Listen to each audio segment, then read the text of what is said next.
Bismillahirrahmanirrahim. Assalamualaikum warahmatullahi wabarakatuh. Apa kabar anak-anakku sekalian? Semoga tetap semangat dan patuh ya bunda di rumah ya. Tetap semangat belajar di rumah meskipun kita belajar secara online. Oke. Pada pertemuan yang lalu atau pada beberapa minggu yang lalu kita di mata pelajaran fikih mempelajari tentang khitan atau sunat dan itu sudah selesai. Maka kali ini dalam kesempatan kali ini Ustadz akan mengajarkan ataupun menjelaskan sedikit mengenai tentang tanda-tanda orang atau anak yang sudah balik. Oke. Seperti yang kita ketahui bahwa manusia ataupun makhluk hidup itu akan berkembang. Nah, dari situ maka kita dapat mengambil kesimpulan bahwa ketika usia seorang anak itu bertambah, maka lama-kelamaan dia akan menjadi semakin besar atau semakin dewasa. Nah, ketika dia semakin besar dan semakin dewasa, maka dia akan mencapai pada derajat atau bisa dikatakan seorang yang mukallaf. Mukallaf itu berasal dari kalimat kallafa yukallifu, artinya dipaksa. Dipaksa untuk apa, Ustadz?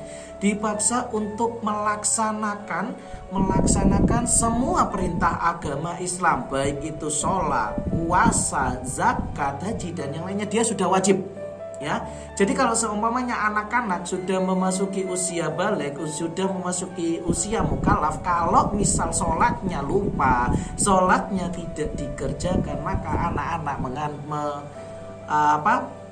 menanggung sendiri dosanya, bukan lagi dosanya ditimpakan kepada orang tua, melainkan anak-anak sendiri. Jadi kalau seumpamanya sudah usia balik, sudah memasuki usia mukallaf, maka semua hal atau semua syariat dalam agama Islam sudah harus wajib dikerjakan atau dilaksanakan. Nah, di sini Ustadz akan menjelaskan mengenai tanda-tanda anak-anak yang sudah balik, baik untuk perempuan ataupun laki-laki.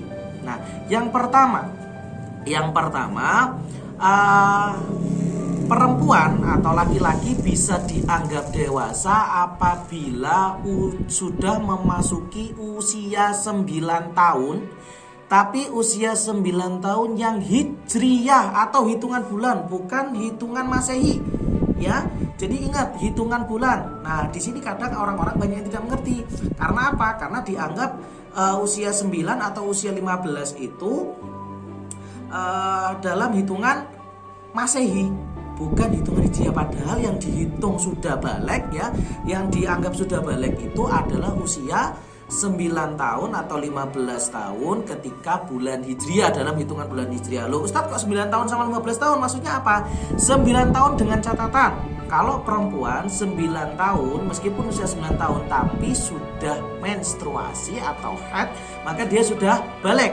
Sedangkan laki-laki kalau seumurnya usia 9 tahun sudah mulai mimpi basah atau ikhrajul mani, keluarnya air sperma, maka dia sudah dianggap balik.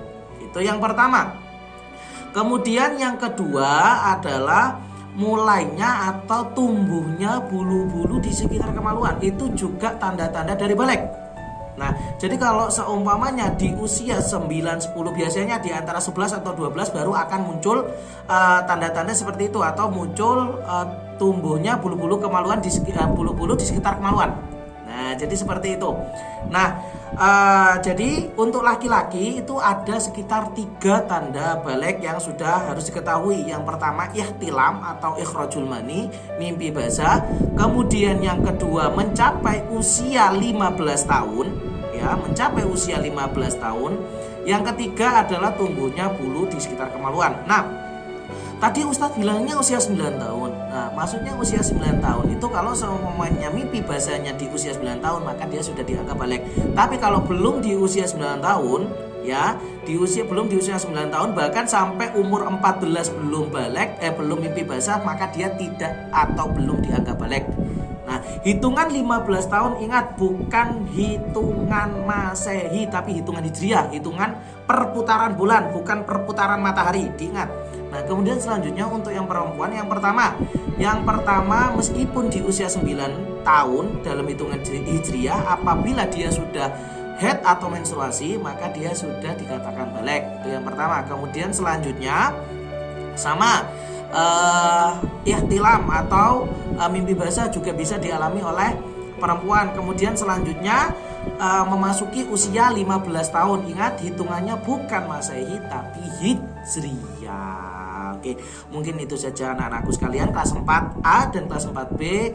Itu saja yang ingin Ustadz sampaikan. Apabila kurang jelas silahkan langsung ditanyakan kepada Ustadz ya. Ustadz akhiri, kita bertemu di pertemuan selanjutnya. Apabila Ustadz ada salah kata, Ustadz mohon maaf yang sebesar-besarnya. Ustadz akhiri, wallahu muwaffiq ila aqwamit thoriq. Wassalamualaikum warahmatullahi wabarakatuh.